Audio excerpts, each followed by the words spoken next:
إن تنصروا الله ينصركم ويثبت أقدامكم. Bismillahirrahmanirrahim. Assalamualaikum warahmatullahi wabarakatuh. Alhamdulillahi wa kafa wassalatu wassalamu ala rasulil mustafa wa ala alihi wa sahbihi wa man iktafa, amma ba'd. Hadirin dan hadirat sekalian rahimani wa rahimakumullah. Hari ini kita akan masuki bab baru, bab ke-19. Anak-anak dibuka halaman 55. Ini akan membahas tentang cara berbakti kepada orang tua setelah meninggal dunia. Apa? Cara berbakti kepada orang tua setelah meninggal dunia.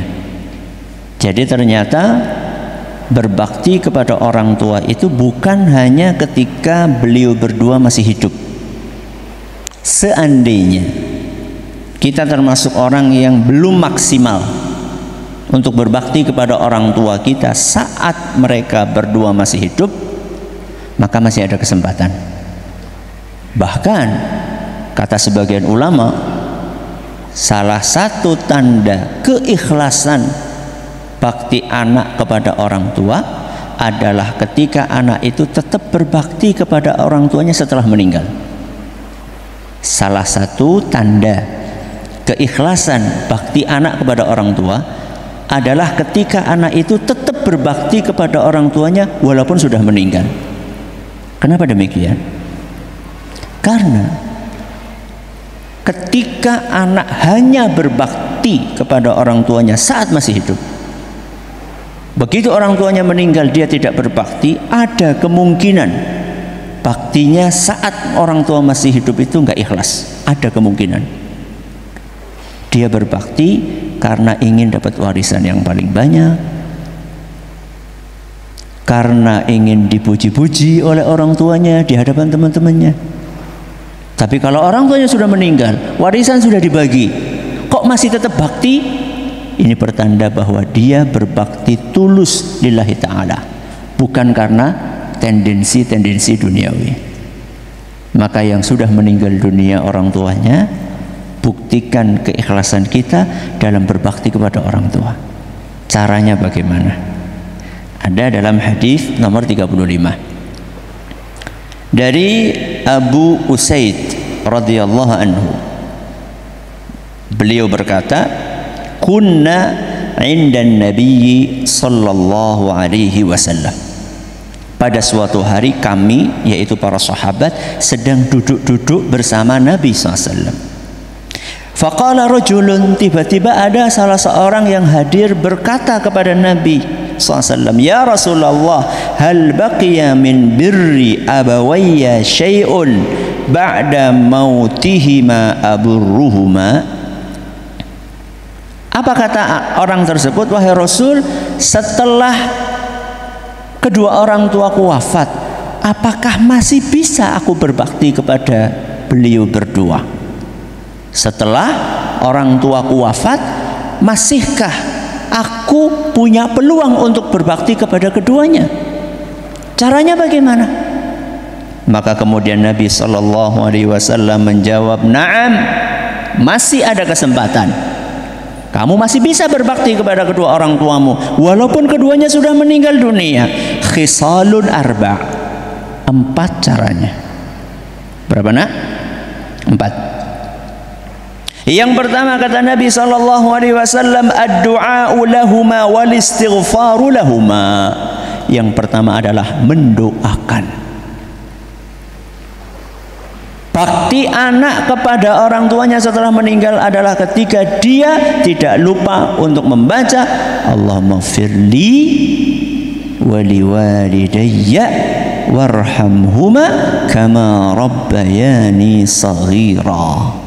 Allahumma fir lahum warhamhum wa'afihim wa'fu anhum. Itu adalah bukti bakti anak kepada orang tua. Tidak lupa untuk mendoakan orang tuanya di dalam solat-solatnya, di waktu-waktu yang mustajab, antara azan dengan iqamah, setelah tasyahud, sebelum apa?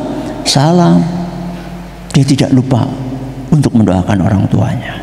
Dan nanti ada hadis khusus yang menerangkan apa efek positif yang akan ditimbulkan ketika anak mendoakan orang tuanya.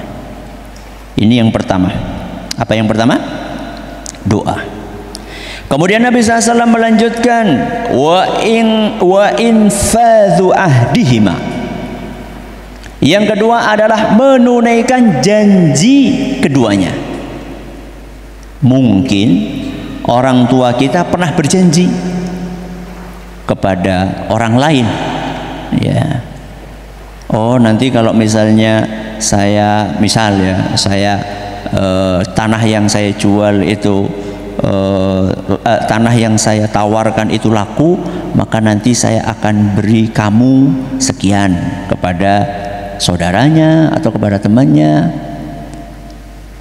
Ternyata Allah menakdirkan beliau wafat duluan sebelum menunaikan janji tersebut. Maka sebagai bakti anak kepada orang tuanya, tunaikan. Ya. Jadi janganlah bapak nggak tahu kok, bapak udah meninggal, ibu nggak tahu kok udah meninggal. Enggak. Bukti bakti kita kepada keduanya, kalau beliau punya janji, tunaikan.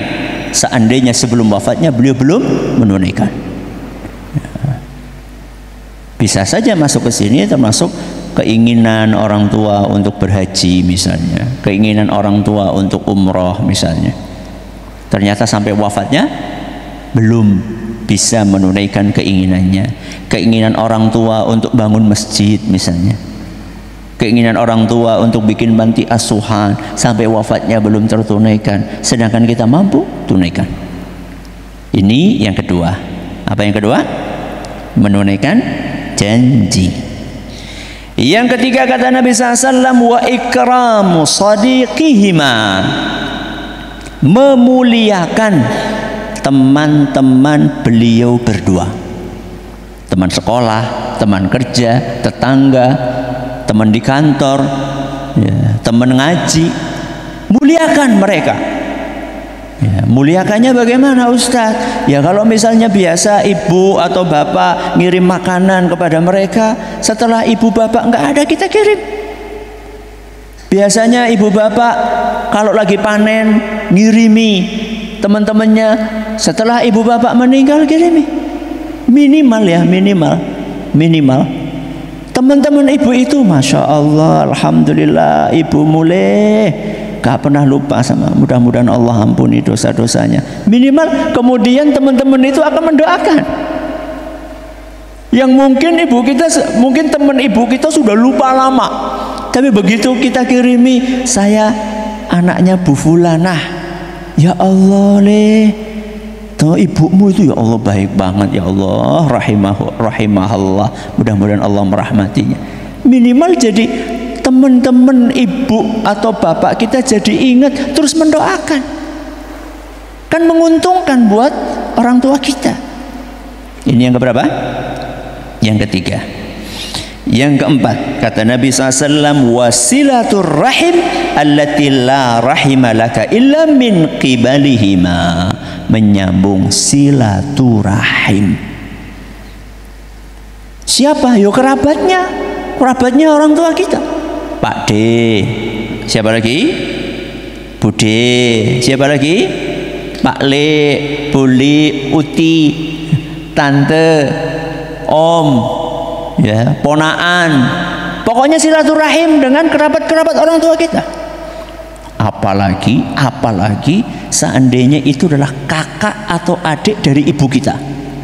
Wah, kata Nabi SAW, al-khalatu bimanzilatil kakaknya ibu, ya, kakak perempuannya ibu atau adik perempuannya ibu itu seperti ibu, ya, seperti apa?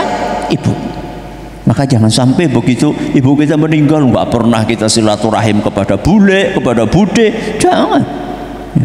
Ya termasuk Pak Le, Bule, Pak D. Tapi Nabi SAW secara khusus menyebutkan al-khalah, ya, kakak perempuannya ibu atau adik perempuannya ibu, bimanzilatil seperti ibu. seperti ibu kandung kita.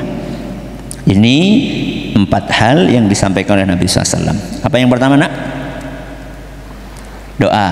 Yang kedua, menunaikan janji. Yang ketiga, menyambung teman orang tua. Yang keempat, silaturahim. Mudah-mudahan bermanfaat. Hadis ini menurut sebagian ulama dhaif, tapi masing-masing poin 4 itu ada dalil lainnya, Al-Quran maupun hadis Nabi, sehingga bisa diamalkan. Mudah-mudahan bermanfaat. Kita akhiri dengan doa kafaratul majlis. Subhanakallahumma wa bihamdika asyhadu an la ilaha illa anta. Kan belum selesai, kok udah berdiri.